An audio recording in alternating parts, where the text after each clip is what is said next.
Shakespeare's Sonnet 116 is a clear, confident definition of what true love really is. Shakespeare begins by saying that the marriage of true minds, a deep union of two inner selves, should never be blocked. If love gives up when obstacles appear, then it was never real love to begin with. True love, he argues, does not change just because circumstances change, and it does not disappear when people move apart or grow different. To explain this, Shakespeare uses powerful images.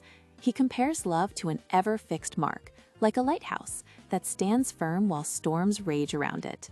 Life's hardships may batter love, but they cannot shake it. He also calls love a guiding star for lost ships, something steady that helps people find direction when everything else feels uncertain. Its value, Shakespeare says, is real even if it cannot be precisely measured. The poem then turns to time. Beauty and youth, symbolized by rosy lips and cheeks, will fade, but true love will not. Love is not time's fool.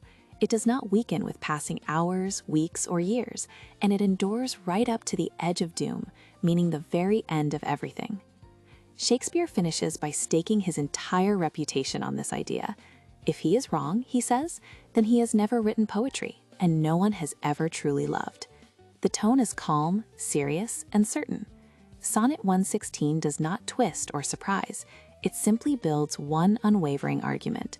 True love does not bend, fade, or fail. It remains constant through change, hardship, time, and finally, the end.